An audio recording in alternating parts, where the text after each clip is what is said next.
ದೇವಸ್ಥಾನ ಇದರ ಖಜಾಂಚಿಯಾದಂತಹ ಶ್ರೀಯುತ ಪದ್ಮರಾಜ್ ಆರ್ ಪೂಜಾರಿ ಅವರನ್ನು ನಾನು ಬಹಳ ಗೌರವಪೂರ್ವಕವಾಗಿ ಪೋಡಿಯಂಗೆ ಆಹ್ವಾನಿಸುತ್ತಿದ್ದೇನೆ.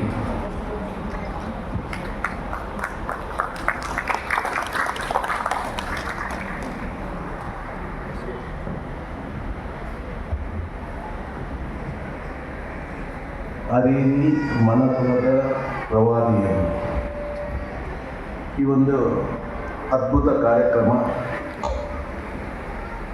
ಯೂನಿವರ್ಸಲ್ ವೆಲ್ಫೇರ್ ಫೋರಂ ಕರ್ನಾಟಕ ಇದರ ಆಶ್ರಯದಲ್ಲಿ ಇವತ್ತು ಇದರ ಸಮಾರೋಪ ಸಮಾರಂಭ.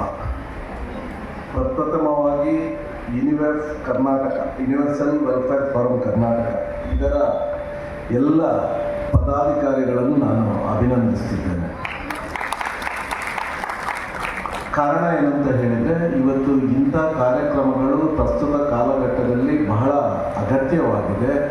ಇದನ್ನು ತಾವು ಪ್ರತಿ ಒಂದು ಕಡೆ ಈ ಕಾರ್ಯಕ್ರಮಗಳನ್ನು ಏರ್ಪಡಿಸಿ ಆ ಪ್ರವಾದಿಯ ಏನು ಆಶೋತ್ತರಗಳಿದೆ, ಏನು ಅವರ ಟೀಚಿಂಗ್ಸ್ಗಳಿದೆ, ಅದನ್ನು ಜನಗಳಿಗೆ ಮುಟ್ಟಿಸುವಂಥ ಕೆಲಸವನ್ನು ನಾವು ಮಾಡ್ತಾ ಇದ್ದೀವಿ. ಈ ಒಂದು ಕಾರ್ಯಕ್ರಮದಲ್ಲಿ ಇವತ್ತು ಇಲ್ಲಿ ವೇದಿಕೆಯಲ್ಲಿರುವಂಥ ಶ್ರೀ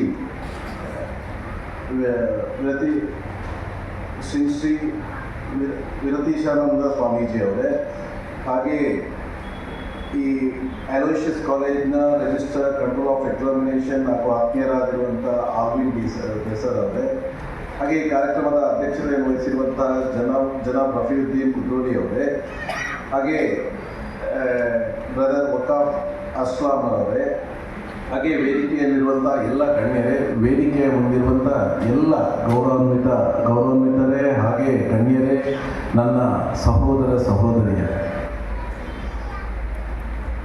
ಇವತ್ತು ನನಗೆ ಈ ಕಾರ್ಯಕ್ರಮಕ್ಕೆ ಬಹುಶಃ ಒಂದು 4-5 ವರ್ಷಗಳಿಂದ ನಮ್ಮ ಖಾಲಿದ್ ಸರ್ ಅವರು ಯಾವಾಗಲೂ ನನ್ನಲ್ಲಿ ಹೇಳ್ತಾ ಇದ್ದರು, ಈ ಕಾರ್ಯಕ್ರಮಕ್ಕೆ ನೀವು ಬರಬೇಕು ಅಂತ ನನಗೆ ಯಾವಾಗಲೂ ಹೇಳ್ತಾ ಇದ್ದರು. ಬಹುಶಃ ಯಾವುದಕ್ಕೂ ಒಂದು ಕಾಲ ಕೂಡಿ ಬರಬೇಕನ್ನುವಂಥದ್ದು ನನಗೆ ಕಳೆದ 2-3 ವರ್ಷಗಳಿಂದ ಬರಲಿಕ್ಕೆ ಆಗಲಿಲ್ಲ. ಇವತ್ತು ಆ ಸೌಭಾಗ್ಯ ದೇವರು ನನಗೆ ಕೊಟ್ಟಿದ್ದಾರೆ ಅಂತ ನಾನು ತಿಳ್ಕೊಳ್ತೇನೆ. ನನ್ನ ಕಚೇರಿಗೆ ಬಂದು ನೀವು ಈ ಕಾರ್ಯಕ್ರಮಕ್ಕೆ ಬರಬೇಕು, ಪ್ರವಾದಿಯ ಬಗ್ಗೆ ತಾವು ಕೆಲವು ವಿಚಾರಗಳನ್ನು ತಾವು ತಿಳಿಸ್ಬೇಕನ್ನುವಂಥ ಮಾತನ್ನು ಹೇಳಿದ್ರು. ನಾನು ಅಲ್ಲೇ ಒಂದು ಚಿಕ್ಕ ಭಾಷಣ, ನಮ್ಮಲ್ಲೇ ಒಂದು ಸಂವಾದಗಳು ನಡೆಯಿತು. ನಾನು ಯಾರು, ನನ್ನ ಜೀವನದಲ್ಲಿ ನಾನು ಏನು ಮಾಡಿಕೊಂಡು ಬಂದಿದ್ದೇನೆ, ಪ್ರವಾದಿ ಆಗಿರ್ಬೋದು, ನಾರಾಯಣ ಗುರುಗಳಾಗಿರ್ಬೋದು, ಅಥವಾ ಬಸವಣ್ಣನವರಾಗಿರ್ಬೋದು, ಎಲ್ಲ ಧರ್ಮಗಳ ಬೈಬಲ್ ಕೂಡ ನನ್ನ ಹತ್ರ ಇತ್ತು, ಹಾಗೆ ಕುರಾನ್ ಕೂಡ ನನ್ನ ಹತ್ರ ಇದೆ, ಭಗವದ್ಗೀತೆ ಕೂಡ ನಾನು ಓದಿದ್ದೇನೆ.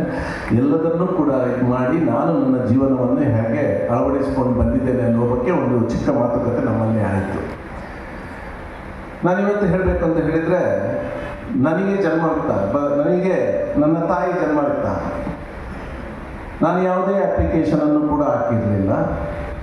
ನನ್ನ ತಾಯಿ ನನಗೆ ಜನ್ಮ ನೀಡಿದ್ರು.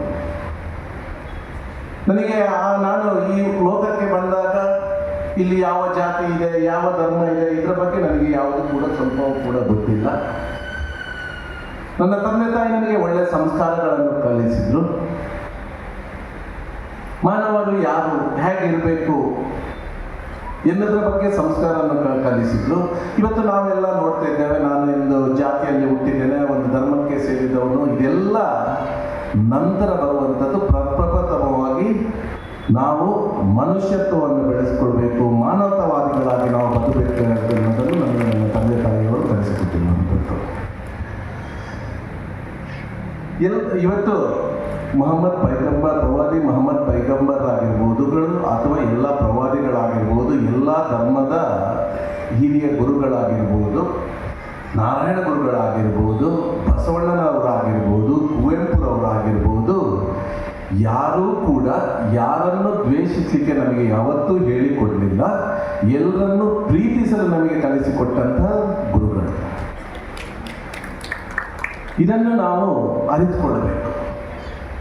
ಇವತ್ತು ಪ್ರವಾದಿಯವರ ಬಗ್ಗೆ ಈಗ ನಮ್ಮ ಡಾಕ್ಟರ್ ಅಲ್ವಿನ್ ಡೇಸರ್ ಅವರು ಹೇಳಿದರು. ನಾನು ಕೂಡ ಈ ಪುಸ್ತಕವನ್ನು ಓದಿದ್ದೇನೆ.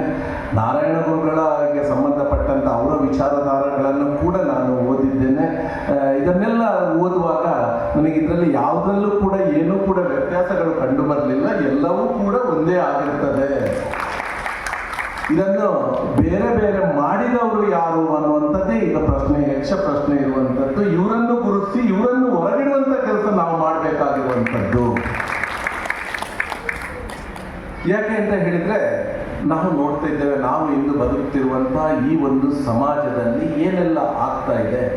ಎಲ್ಲರೂ ಹೋಗ್ತೇವೆ, ನಾವು ದೇವಸ್ಥಾನಗಳಿಗೆ ಹೋಗ್ತೇವೆ, ದೈವಸ್ಥಾನಗಳಿಗೆ ಹೋಗ್ತೇವೆ, ನಮ್ಮ ಸಹೋದರರು ಮುಸಲ್ಮಾನರು ಮಸೀದಿಗಳಿಗೆ ಹೋಗ್ತಾರೆ, ಕ್ರೈಸ್ತ ಸಹೋದರರು ಚರ್ಚ್ಗಳಿಗೆ ಹೋಗ್ತಾರೆ. ಎಲ್ಲ ಕಡೆ ಹೋಗಿ ನಾವು ದೇವರಲ್ಲಿ ಪ್ರಾರ್ಥನೆ ಮಾಡುವುದು ಅಂತ ಏನು ಅಂತ ಕೇಳಿದರೆ, ನಮಗೆಲ್ಲರಿಗೂ ಒಳ್ಳೆಯದು ಮಾಡು, ನಾವೆಲ್ಲದರಲ್ಲೂ ಒಳ್ಳೆಯದರಾಗಿ ಇರುವ ಹಾಗೆ, ನಮ್ಮ ತಂದೆ ತಾಯಿಯವರಿಗೆ ಸುಖ ಶಾಂತಿ ನೆಮ್ಮದಿ ಕೊಡು ಅನ್ನುವಂಥದ್ದನ್ನು ನಾವು ಎಲ್ಲರೂ ಕೂಡ ಪ್ರೀತಿಸುವಂಥದ್ದು, ನಾವು ಪ್ರಾರ್ಥನೆಯನ್ನು ಮಾಡುವಂಥದ್ದು. ಯಾರೂ ಕೂಡ ಇನ್ನೊಬ್ಬರಿಗೆ ಕೆಟ್ಟದ್ದನ್ನು ಮಾಡಿ ಅಂತ ಹೇಳಿ ಯಾರಾದರೂ ದೇವರಲ್ಲಿ ಪ್ರಾರ್ಥನೆ ಮಾಡಿದರೆ ಖಂಡಿತ ಅವನು ಮನುಷ್ಯ ಅಲ್ಲ ಅನ್ನುವಂಥದ್ದು. ಇದನ್ನು ನಾವು ಅರಿತುಕೊಳ್ಬೇಕು. ನಾನು ಯಾವಾಗಲೂ ಹೇಳಲಿಕ್ಕಿದೆ, ನಾನು ಮಾಡೋದನ್ನು ನಾನು ಹೇಳ್ತೇನೆ, ಯಾವುದು ನಾನು ಮಾಡೋದಿಲ್ಲವೋ ಅದನ್ನು ಖಂಡಿತವಾಗಲೂ ನಾನು ಎಲ್ಲಿಯೂ ಕೂಡ ಹೇಳುವುದಿಲ್ಲ. ಇವತ್ತು ನಾನು ದೇವರಲ್ಲಿ ಪ್ರಾರ್ಥನೆ ಮಾಡುವಾಗ ನನ್ನ ಪ್ರತಿದಿನದ ಪ್ರಾರ್ಥನೆಯಲ್ಲಿ ಇರುವಂಥ ಒಂದು ಪ್ರಾರ್ಥನೆ ಏನಂತ ಹೇಳಿದರೆ, ನಮ್ಮ ಶತ್ರುಗಳಿಗೆ ಒಳ್ಳೆಯದು ಮಾಡು, ಅವರಿಗೆ ಒಳ್ಳೆಯ ಬುದ್ಧಿಯನ್ನು ಕೊಡು ಅನ್ನುವಂಥದ್ದು ಪ್ರಥಮ ನನ್ನ ಪ್ರಾರ್ಥನೆಯಾಗಿರ್ತದೆ. ಯಾಕೆಂತ ಹೇಳಿದರೆ, ನನ್ನ ಶತ್ರು ನಾಳೆ ಒಳ್ಳೆಯದಾದರೆ ಖಂಡಿತ ಅವರಿಗೆ ನನ್ನ ಮೇಲೆ ಏನಾದರೂ ದ್ವೇಷ ಇದ್ದರೆ ಆ ದ್ವೇಷ ಸೇರಿಸಲಿಕ್ಕೆ ಅವರಿಗೆ ಸಮಯ ಇರೋದಿಲ್ಲ. ಅವರು ಒಳ್ಳೆಯದನ್ನೇ ಮಾಡ್ತಾರೆ, ನನಗೊಂದು ಶತ್ರು ಕಡಿಮೆ ಆಗುತ್ತೆ, ನಾನು ಒಳ್ಳೆಯದಾಗ್ತೇನೆ, ಅವರು ಒಳ್ಳೆಯದಾಗ್ತಾರೆ ಅನ್ನುವಂಥದ್ದು. ಇದನ್ನು ನಾವು ಮಾಡಬೇಕಾಗಿರುವಂಥದ್ದು. ಇವತ್ತು ನಾವು ನೋಡ್ತೇವೆ ಈ ಬದುಕು ಎಂಬುದು ಏನು ಅನ್ನುವಂಥದ್ದು. ಪದ್ಮರಾಜ ಈಗ ವೇದಿಕೆಯಲ್ಲಿ ನಿಂತು ಮಾತಾಡ್ತಿದ್ದೇನೆ, ಇನ್ನು 2 ನಿಮಿಷ ಬಿಟ್ಟು ಕೆಳಗಡೆ ಬಂದು ನಿಲ್ತಾನ ಅಂತ ಧೈರ್ಯವಾಗಿ ನಾನು ನಿಲ್ತೇನೆ ಅಂತ ನಾನು ಹೇಳುವ ಪರಿಸ್ಥಿತಿಯಲ್ಲಿ ನಾನು ಇರುವುದಿಲ್ಲ. ಅಂಥ ಸಮಯದಲ್ಲಿರುವ ನಮ್ಮಲ್ಲಿ ಈ ದುರಹಂಕಾರಗಳು, ಅತಿ ಆಶೆಗಳು, ಬೇರೆ ಒಬ್ಬರನ್ನು ದ್ವೇಷಿಸುವಂಥದ್ದು ಇದು ನಮ್ಮಲ್ಲಿ ಬೇಕಾ ಅನ್ನುವಂಥದ್ದು. ಇದನ್ನು ನಾವೆಲ್ಲರೂ ಮನಗಾಣಬೇಕು. ನಾವು ಏನು ನಾನು ಪ್ರವಾದಿಯವರ ಓದಿದ ಇದನ್ನು ನಾನು ಹೇಳುವುದಿಲ್ಲ, ನಾನು ಓದಿ ಎಲ್ಲದನ್ನು ಕಂಪೇರ್ ಮಾಡಿದಾಗ ನನಗೇನು ತಿಳಿದು ಬಂತು ಆ ವಿಚಾರಗಳನ್ನು, ನನ್ನ ವಿಚಾರಗಳನ್ನು ನಾನು ನಿಮ್ಮ ಮುಂದೆ ಹೇಳಲಿಕ್ಕೆ ಬಯಸ್ತಿರುವಂಥದ್ದು. ನನ್ನ ತಂದೆ ತಾಯಿಯವರು ನನಗೆ ಹೇಳಿಕೊಟ್ಟದ್ದು, ಜೀವನದಲ್ಲಿ ಕಠಿಣ ಪರಿಶ್ರಮಿಯಾಗಿರಬೇಕು, ನಾವು ಯಾರಿಗೂ ಅನ್ಯಾಯ ಮಾಡಬಾರ್ದು, ಪರರಲ್ಲಿರುವಂಥ ಶ್ರೀಮಂತಿಕೆ ಬಗ್ಗೆ ಅಸೂಯೆ ಬೇಡ, ಅದನ್ನು ಪಡೆಯಲೇಬೇಕನ್ನುವಂಥ ಚಟ ಕೂಡ ಬೇಡ. ನೀನು ಒಳ್ಳೆಯನಾಗಿದ್ದು ಜೀವನದಲ್ಲಿ ನಿನಗೆ ವಿದ್ಯೆಯನ್ನು ನಮಗೆ ಕಲಿಸಿಕೊಟ್ಟಿದ್ದಾರೆ, ಆ ವಿದ್ಯೆಯ ಮುಖಾಂತರ ನಿನಗೆ ಏನು ಸಾಧಿಸಲಿಕ್ಕಾಗುತ್ತೆ ಅದನ್ನು ಸಾಧಿಸು, ನಿನಗೆ ಬೇಕಾದನ್ನಿಟ್ಟು ಇನ್ನು ಸಮಾಜದಲ್ಲಿ ಇರುವವರನ್ನು ಗುರುತಿಸಿ ಸಾಧ್ಯವಾದರೆ ಅವರಿಗೇನಾದರೂ ಒಳ್ಳೇದು ಮಾಡುವಂಥ ಕೆಲಸ ಮಾಡು, ಇಲ್ಲದ್ರೆ ನನ್ನಷ್ಟಕ್ಕೆ ನಾನು ಇದ್ದು ಬಿಡುವಂಥ. ಇದು ನಾನು ನನ್ನ ಜೀವನದಲ್ಲಿ ಅರಿತುಕೊಂಡಂಥ ಸತ್ಯ. ಇವತ್ತು ಕೆಲವೊಮ್ಮೆ ನಾವು ನೋಡ್ತೇವೆ ನಮ್ಮಲ್ಲಿ ದುರಾಶೆಗಳು, ಅನೇಕ ಚಟಗಳಿಗೆ ಕೂಡ ನಾವು ಬಿಡ್ತೇವೆ. ಖಂಡಿತವಾಗ್ಲೂ ಒಬ್ಬ ಮನುಷ್ಯ ಅಂದ ಮೇಲೆ ಅವನು ಯಾವತ್ತೂ ಪರಿಪೂರ್ಣನಲ್ಲ ಅಂತ ಹೇಳುವಂಥ ವಿಚಾರಗಳನ್ನು ನಾನು ಹೇಳಲಿಕ್ಕೆ ಇಚ್ಛಿಸ್ತೇನೆ. ಇವತ್ತು ಯಾರೋ ಒಬ್ಬ ಇವನಿಗೆ ಎಲ್ಲ ವಿಚಾರಗಳು ತಿಳಿದಿದೆಯಾ, ಇವನು ಯಾವತ್ತೂ ತಪ್ಪೇ ಮಾಡಲಿಲ್ವಾ, ಖಂಡಿತವಾಗೂ ನಾನು ಅದನ್ನು ಹೇಳುವುದಿಲ್ಲ. ಎಲ್ಲ ವಿಚಾರಗಳು ತಿಳಿದಿದೆ ಅನ್ನುವಂಥದ್ದು ಯಾವತ್ತೂ ಇರುವುದಿಲ್ಲ. ಕೆಲವೊಮ್ಮೆ ನಾವು ವಿಚಾರಗಳನ್ನು ಚಿಕ್ಕ ಮಕ್ಕಳಿನಿಂದಲೂ ಕೂಡ ನಾವು ಕಲಿಯುವಂಥದ್ದಿರುತ್ತೆ. ಹಾಗೆಯೇ ತಪ್ಪುಗಳನ್ನು ಕೂಡ ನಾವು ಮಾಡದೇ ಇರಲಿಕ್ಕೆ ಸಾಧ್ಯವೇ ಇಲ್ಲ. ಒಂದೊಂದು ತಪ್ಪುಗಳು ಆಗಿರ್ಬೋದು, ಅದನ್ನು ಸರಿಪಡಿಸಿ ಮುಂದಕ್ಕೆ ಒಳ್ಳೆಯ ಜೀವನವನ್ನು ಮಾಡುವಂಥದ್ದೇ ನಮಗೆ ನಮ್ಮ ಪ್ರವಾದಿಗಳಾಗಿರ್ಬೋದು, ನಾರಾಯಣ ಗುರುಗಳಾಗಿರ್ಬೋದು, ಅಥವಾ ಯೇಸು ಕ್ರಿಸ್ತ ಬೈಬಲ್ನಿಂದ ನಾವು ಓದಿ ತಿಳಿದಿರುವಂಥ ಅಂಶಗಳು. ಇದನ್ನು ನಾವು ತಿಳ್ಕೊಳ್ಬೇಕಾಗುತ್ತೆ. ಬಂಧುಗಳೇ, ಇವತ್ತು ನಾವು ನೋಡ್ತಾ ಇದ್ದೇವೆ ಸಮಾಜದಲ್ಲಿ ಏನೆಲ್ಲ ಆಗ್ತಾ ಇದೆ ಅನ್ನುವಂಥದ್ದು ತಾವೆಲ್ಲರೂ ಅರಿತುಕೊಳ್ಬೇಕು. ಇವತ್ತು ಇದೊಂದು ಬಹಳ ಉತ್ತಮವಾದಂಥ ಕಾರ್ಯಕ್ರಮ. ಬಹುಶಃ ನಾನು ಬಹಳ ನಿರೀಕ್ಷೆಯಲ್ಲಿದ್ದೆ, ಇವತ್ತು ಟೌನ್ ಹಾಲ್ ತುಂಬಿ ತುಳುಕಿರ್ಬೋದು ಅನ್ನುವಂತಹ ಒಂದು ಇದರಲ್ಲಿ ನಾನು ಊಹಿಸಿಕೊಂಡಿದ್ದೆ. ಆದರೆ ಇಲ್ಲಿ ಬಂದು ನೋಡಿದಾಗ ಸ್ವಲ್ಪ ಜನಗಳು ಕಡಿಮೆ ಆದರು. ಖಂಡಿತವಾಗ್ಲೂ ನನಗೆ ಬೇಸರ ಆಗಲಿಲ್ಲ. ಬಹುಶಃ ಇವತ್ತು ಒಳ್ಳೆ ಕೆಲಸಕ್ಕೆ ಬರುವ ಜನಗಳು, ಒಳ್ಳೆ ಕಾರ್ಯಕ್ರಮಗಳಿಗೆ ಬರುವ ಜನಗಳು ಕಡಿಮೆ ಆಗಿದ್ದಾರೆ. ಯಾಕೆ ಈ ರೀತಿ ಆಗ್ತಾ ಇದೆ? ಇವತ್ತು ಇಲ್ಲಿ ಬಂದವರಲ್ಲಿ ಖಂಡಿತವಾಗ್ಲೂ ಒಂದು ಒಳ್ಳೆಯ ಸಮಾಜವನ್ನು ಕಟ್ಟಬೇಕು, ನಾವು ಸಾಮರಸ್ಯದ ಸಮಾಜಗಳನ್ನು ಕಟ್ಕೊಳ್ಬೇಕು, ನಮ್ಮ ಎಲ್ಲರನ್ನು ಸಹೋದರಂತೆ ನಾವು ಕಾಣಬೇಕು ಅನ್ನುವಂಥ ಒಂದು ಒಳ್ಳೆಯ ಉದ್ದೇಶದಿಂದ ತಾವೆಲ್ಲರೂ ಬಂದಿದ್ದೀರಿ. ಈಗ ನಾವು ಹೋಗಿ ನಮ್ಮ ಮನೆಯವರಿಗೆ ವಿಚಾರಗಳನ್ನು ತಿಳಿಸಿ, ನಮ್ಮ ಅಕ್ಕಪಕ್ಕ ನೆರೆಕರೆಯವರಿಗೆ ವಿಚಾರಗಳನ್ನು ತಿಳಿಸಿದಾಗ ಖಂಡಿತವಾಗ್ಲೂ ನಾವು ಏನು ಬಯಸ್ತಿದ್ದೇವೆ, ಒಂದು ಸಾಮರಸ್ಯದ ಸಮಾಜವನ್ನು ಕಟ್ಟಲಿಕ್ಕೆ ನಮ್ಮಿಂದ ಸಾಧ್ಯ ಇದೆ ಅನ್ನುವಂಥದ್ದು. ಇವತ್ತು ನಾವು ಒಂದು ಕಡೆ ನೋಡ್ಬೇಕಂದ್ರೆ ಹೇಳ್ತಾರೆ, ದೇಶ ಹೇಗೆ ಹಾಳಾಯಿತು ಅಂತ ಕೇಳಿದ್ರೆ ಈ ಅಜ್ಞಾನಿಗಳಿಂದಾಗಿ ಸಮಾಜಗಳು, ದೇಶ ಹಾಳಾದ್ರಿಂದ ಎಲ್ಲ ತಿಳಿದು ನನಗ್ಯಾಕೆ ಊರ ಉಸಾಬಾರಿ ಅಂತ ಸುಮ್ಮನೆ ಕೂತ್ಕೊಳ್ತಾರೆ ನೋಡಿ, ಇದರಿಂದ ಸಮಾಜಗಳು ಹಾಳಾಗಿದೆ, ಇಂಥ ಪರಿಸ್ಥಿತಿ ಬಂದಿದೆ ಅನ್ನುವಂಥದ್ದನ್ನು ಕೂಡ ನಾವು ತಿಳಿದುಕೊಳ್ಬೇಕಾಗಿರುವಂಥ ಸತ್ಯ. ಯಾಕೆಂತ ಹೇಳಿದ್ರೆ ಇವತ್ತು ಮಾತನಾಡಬೇಕಾದ್ರೆ ಅಥವಾ ಪ್ರವಾದಿಯವರ ಆ ಪುಸ್ತಕ ಕೈಪಿಡಿ ನಮಗೆ ಕೊಟ್ಟದನ್ನು ಓದಿ ನೋಡುವಾಗ ನಮಗೆ ತಿಳಿದು ಬರುತ್ತೆ.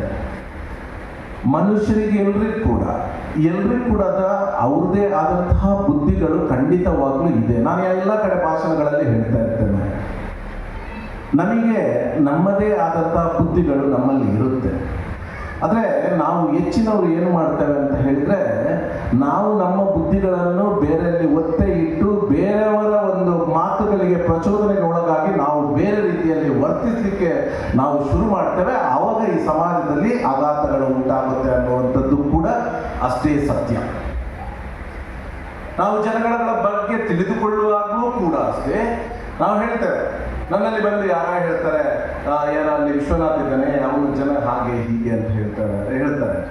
ಅವಾಗ ನಮ್ಮ ಪ್ರತಿಕ್ರಿಯೆ ಅಂಚನ ಅಂತ. ಖಂಡಿತವಾಗ್ಲೂ ಯಾವುದೇ ಒಂದು ತೀರ್ಮಾನವನ್ನು ನಾವು ಬೇರೆಯವರ ಬಗ್ಗೆ ತೆಗೆದುಕೊಳ್ಳುವಂಥದ್ದು ತಪ್ಪು. ಯಾರ ಬಗ್ಗೆಯೂ ನಾವು ಮಾತನಾಡಬೇಕಾದ್ರೆ ನನಗೆ ವೈಯಕ್ತಿಕವಾಗಿ ಇದರ ಬಗ್ಗೆ ಅರಿವಾಗಿದೆಯಾ ಅನ್ನುವಂಥದ್ದು. ಮನುಷ್ಯ ಪರಿಪೂರ್ಣ ಯಾವತ್ತೂ ಅಲ್ಲ ಅಂತ ನಾನು ಹೇಳಿದ್ದೇನೆ.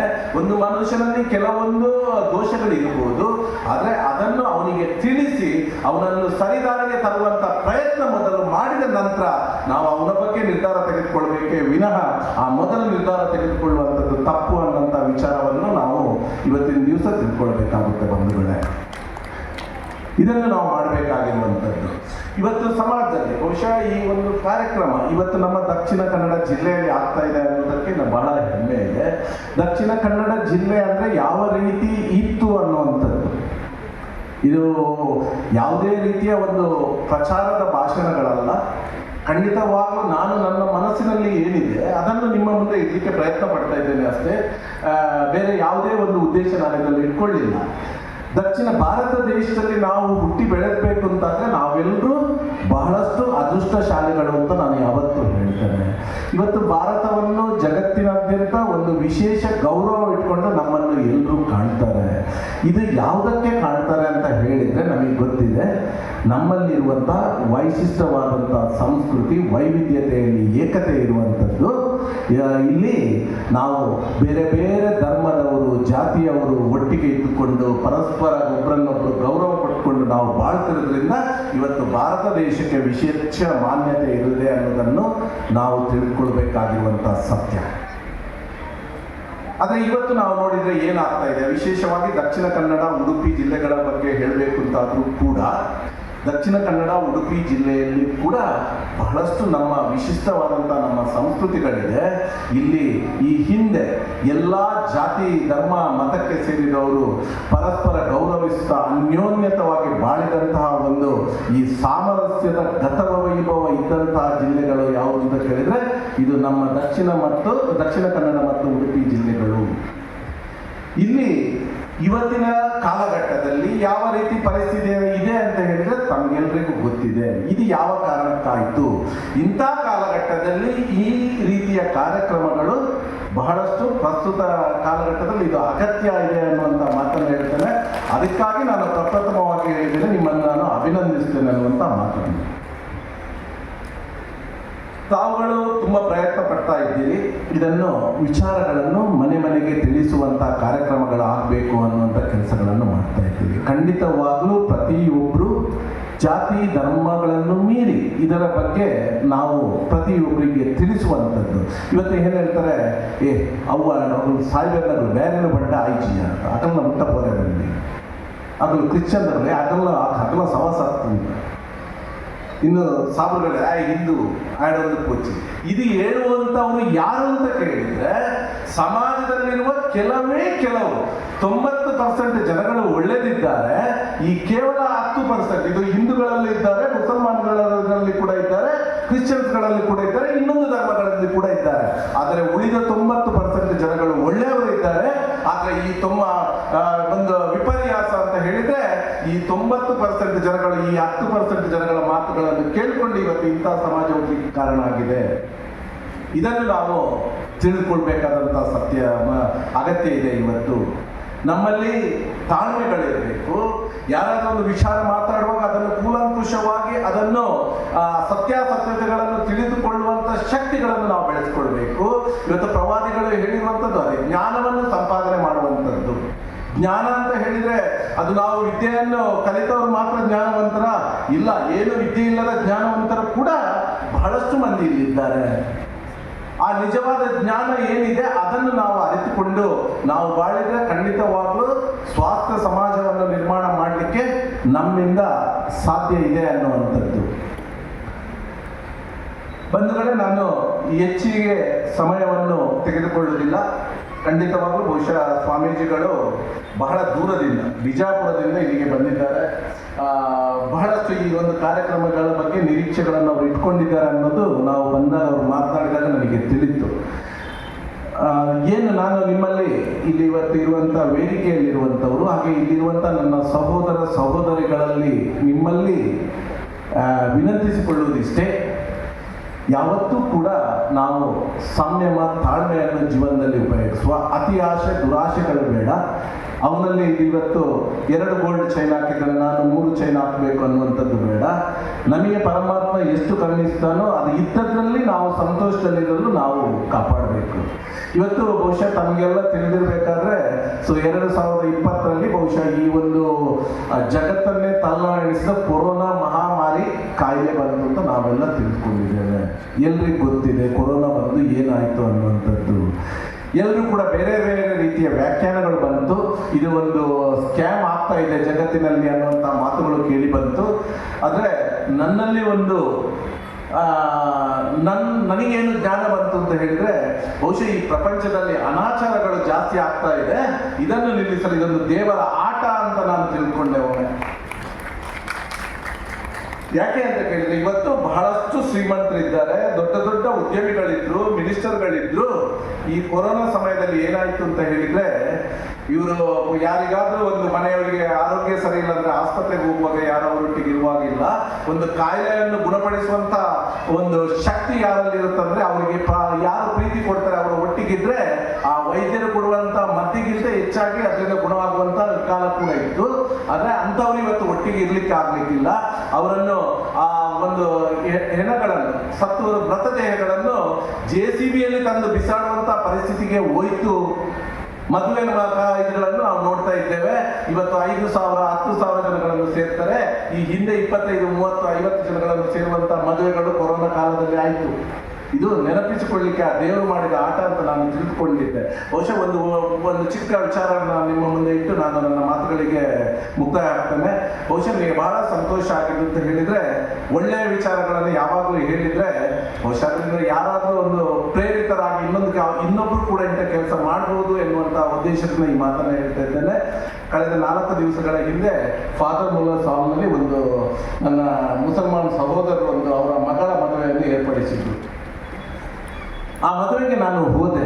ಅಲ್ಲಿ ಆ ಮದುವೆಗೆ ಎಂದಿನಂತೆ ಎಲ್ಲರೂ ಕರೀತಾರೆ, ನಾವು ಹೋಗ್ತೇವೆ. ಆದರೆ ನನಗೆ ಬಹಳಷ್ಟು ಸಂತೋಷ ಕೊಟ್ಟ ವಿಚಾರ ಏನು ಅಂತ ಹೇಳಿದ್ರೆ, ಆ ನನ್ನ ಮುಸಲ್ಮಾನ ಸಹೋದರರ ಅವರ ಮಗಳ ಮದುವೆಯ ಒಟ್ಟಿಗೆ ಇನ್ನೊಂದು ಸಮಾಜದಲ್ಲಿರುವಂಥ ಕಡುಬಡವರ ಇಬ್ಬರನ್ನು ಹುಡುಕಿ ಆ 2 ಜೋಡಿಗೆ ಅಲ್ಲಿ ಮದುವೆ ಮಾಡಿರುವಂಥದ್ದು, ಅವರ ಖರ್ಚಿನಲ್ಲಿ ಅವರ ವೇದಿಕೆಯಲ್ಲಿ ಮಾಡಿರುವಂಥದ್ದು ಖಂಡಿತವಾಗೂ ನನಗೆ ಬಹಳಷ್ಟು ಸಂತೋಷ ಆಯಿತು. ಇಂಥ ವಿಚಾರಗಳು ನಮ್ಮಲ್ಲಿರಲಿ.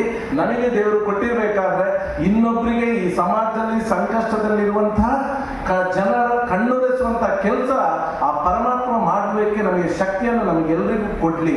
ಇಂಥ ಕೆಲಸಗಳನ್ನು ಮಾಡುವ ಹಾಗೆ ನಾನು ಈ ಹಿಂದೆ ಹೇಳಿದಾಗೆ ಅದು ಅವನು ಯಾವ ಜಾತಿಯಲ್ಲಿ ಹುಟ್ಟಿರ್ಬೋದು, ಯಾವ ಧರ್ಮದಲ್ಲಿ ಹುಟ್ಟಿರ್ಬೋದು, ಯಾರೂ ಕೂಡ ಅರ್ಜಿ ಹಾಕಿ ಹುಟ್ಟಿರೋದಿಲ್ಲ. ನಾವು ಬರಬೇಕಾದ್ರೆ ನಮಗೆ ಏನು ಗೊತ್ತಿಲ್ಲ, ಆದರೆ ನಾವು ಮುಂದೆ ಹೋಗ್ತಾ ಇರಬೇಕಾದ್ರೆ ನನ್ನ ತಂದೆ ತಾಯಿಯವರು ಒಂದು ಜಾತಿಗೆ ಸೇರಿದ್ದಾರೆ, ಒಂದು ಧರ್ಮಕ್ಕೆ ಸೇರಿದವರೇ ಅಂತ ಇದ್ದದ್ರಿಂದ ಮಾತ್ರ ನಾವು ಆ ಧರ್ಮವನ್ನು ನಾವು ಪಾಲಿಸಿಕೊಂಡು ಬರ್ತೇವೆ. ಎಲ್ಲ ಧರ್ಮಗಳ ಒಂದು ಇತಿಹಾಸಗಳನ್ನು ನೋಡಿದ್ರೆ ಧರ್ಮಗಳು ಏನು ಹೇಳ್ತವೆ, ಧರ್ಮಗುರುಗಳು ಏನು ಹೇಳ್ತಾರೆ ಅಂತ ಹೇಳಿದ್ರೆ ನಾವು ಎಲ್ಲರೂ ಕೂಡ ದೇವರ ಮಕ್ಕಳು. ನಾವು ದೇವರನ್ನು ಬೇರೆ ಬೇರೆ ಹೆಸರಿನಲ್ಲಿ ನಾವು ಕರಿತೇವೆ, ಆದರೆ ದೇವರ ನಾಮಗಳು ಹಲವಾರು ಅಂತ ಹೇಳ್ತಾರೆ, ದೇವರ ಒಬ್ಬನೇ ಅನ್ನುವಂಥದ್ದು. ಯಾರೂ ಕೂಡ ಯಾವ ಒಂದು ಧರ್ಮವು ಕೂಡ ಇನ್ನೊಂದು ಧರ್ಮವನ್ನು ದೂಷಿಸಲಿಕ್ಕೆ ಹೇಳುವುದಿಲ್ಲ. ಯಾವುದಾದ್ರೂ ಒಂದು ಧರ್ಮ ಇನ್ನೊಂದು ಧರ್ಮವನ್ನು ದ್ವೇಷ ಮಾಡುತ್ತೆ, ದೂಷಿಸಲಿಕ್ಕೆ ಹೇಳುತ್ತೆ ಅಂತ ಹೇಳಿದ್ರೆ ಅದು ಧರ್ಮವೇ ಅಲ್ಲ ಅನ್ನುವಂಥದ್ದು ನಾರಾಯಣ ಗುರುಗಳು ಹೇಳಿರುವಂಥದ್ದು, ಪ್ರವಾದಿ ಮೊಹಮ್ಮದ್ ಪೈಗಂಬರ್ ಕೂಡ ಹೇಳಿರುವಂಥದ್ದು. ಇದನ್ನು ನಾವೆಲ್ಲರೂ ನಮ್ಮ ಮನಸ್ಸಿನಲ್ಲಿ ಇಟ್ಟುಕೊಂಡು ಒಂದು ಸೌಹಾರ್ದಯುತ ಸಮಾಜ ನಿರ್ಮಾಣ ಮಾಡುವಲ್ಲಿ ಇವತ್ತು ನಮ್ಮ ಯೂನಿವರ್ಸಲ್ ವೆಲ್ಫೇರ್ ಫೋರಂನವರು ಏನು ಒಂದು ಒಳ್ಳೆಯ ಕೆಲಸಗಳನ್ನು ಮಾಡ್ತಾ ಇದ್ದಾರೆ. ಇಂತಹ ಸಂಘಟನೆಗಳು ಇವತ್ತು ಎಲ್ಲ ಒಂದು ಧರ್ಮಗಳಲ್ಲೂ ಕೂಡ ಮೂಡಿ ಬರಲಿ. ಎಲ್ಲ ಧರ್ಮಗಳ ಬಗ್ಗೆ ಏನು ಆ ಒಳ್ಳೆಯ ಒಳ್ಳೆಯ ವಿಚಾರಗಳಿದೆ ಅದನ್ನು ಜನಗಳಿಗೆ ತಿಳಿಸುವಂತಾಗಿ ಒಂದು ಸಾಮರಸ್ಯದ ಸಮಾಜ ಕಟ್ಟುವಂತಾಗಲಿ, ಆ ಮುಖಾಂತರ ಬಲಿಷ್ಠ ಭಾರತವನ್ನು ನಾವು ಮುಂದಿನ ದಿನಗಳಲ್ಲಿ ನೋಡುವಂತಾಗಲಿ ಅಂತ ಹೇಳಿ ಈ ಒಂದು ಅದ್ಭುತವಾದ ಕಾರ್ಯಕ್ರಮಕ್ಕೆ ನನ್ನನ್ನು ಆಹ್ವಾನಿಸಿ ನನಗೆ 2 ಮಾತುಗಳನ್ನು ಆಡಲು ಅವಕಾಶ ಮಾಡಿಕೊಟ್ಟಂತಹ ಇದರ ಎಲ್ಲ ಪದಾಧಿಕಾರಿಗಳಿಗೆ ಹಾಗೆ ತಮಗೆಲ್ಲರಿಗೂ ಕೂಡ ನನ್ನ ಹೃದಯಪೂರ್ವಕ ಧನ್ಯವಾದಗಳನ್ನು ಅರ್ಪಿಸಿ ನನ್ನ 2 ಮಾತುಗಳನ್ನು ಮುಗಿಸುತ್ತಿದ್ದೇನೆ. ಜೈ. ನಮ್ಮ ಆಶಯಗಳು ಒಂದಾಗಿರುವಾಗ ನಮ್ಮನ್ನು ಭಿನ್ನ ಭಿನ್ನವಾಗಿ ಮಾಡಲು ಪ್ರಯತ್ನಿಸುವವರನ್ನು ಗುರುತಿಸಿ ಅವರನ್ನು ಸಮಾಜದಿಂದ ಹೊರಗಿಡಬೇಕಾದ ಕೆಲಸಗಳನ್ನು ನಾವು ಮಾಡಬೇಕು ಎಂದು ಮನೋಜ್ಞವಾಗಿ ಮಾತನಾಡಿದಂತಹ ಶ್ರೀಯುತ ಪದ್ಮರಾಜ್ ಅವರಿಗೆ ಧನ್ಯವಾದ.